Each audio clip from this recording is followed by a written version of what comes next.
আলোচনা যিনি শুরু করেছেন এই মাহফিল, যাকে দিয়ে আলোচনা শুরু হয়েছে, শহীদ আল্লামা দেলওয়ার হুসাইন সাইদি রাহিমাহুল্লাহ। তিনি সর্বশেষ এই ময়দানে কথা বলেছেন 2006 সালে। এরপর পৃথিবীতে বেঁচে থাকার পরেও তিনি এই মাহফিল আসতে পারেন নাই। তিনি আসতে চেয়েছেন কিন্তু আসতে দেওয়া হয় নাই। তিনি আজকে আমাদের মাঝ থেকে বিদায় নিয়েছেন। তিনি আলমে বারজাখে আছেন। শুরুতেই আমরা তার রূহের মাগফিরাত কামনা করছি। আল্লাহ, তুমি তার কবরটাকে জান্নাতের টুকরা বানায়া দাও।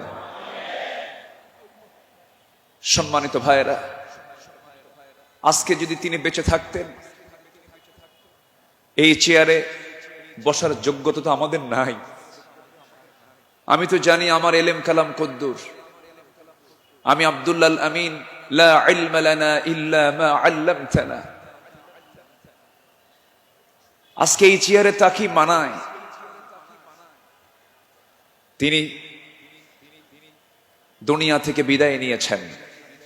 তার বড় শখ দুটো ছিল, একটা হলো আল্লাহর ঘর জিয়ারা করা, তিনি প্রায় প্রায় বলতেন, আর আরেকটা হলো তিনি যেন বের হয়ে কোরআনের এই ময়দানের জন্য তিনি কথা বলতে পারেন। কিন্তু বাতিল শক্তিরা তাকে সেই তার চাওয়াটা পূরণ করতে দেয়নি। 2023 সালের 13ই আগস্ট চিকিৎসার নাম করে সুস্থ একজন মানুষকে জেলখানা থেকে বের করে হসপিটালে জোর করে ভর্তি করিয়ে ইনজেকশন পুশের মধ্য দিয়ে পয়জনিং করে বিষ প্রয়োগ করে দিল্লির প্রেসক্রিপশনে তাকে হত্যা করা হয়েছে। তাফসীর মাহফিলের এই প্ল্যাটফর্ম থেকে সুস্পষ্ট ভাষায় জানান দিতে চাই, আল্লামা সাইদির মতো এই কিংবদন্তির হত্যার সঙ্গে যারাই জড়িত চূড়ান্ত শাস্তি নিশ্চিত করা হোক।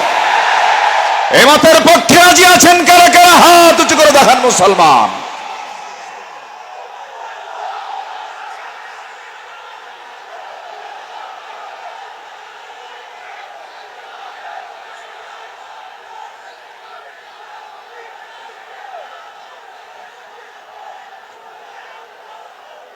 বসুন।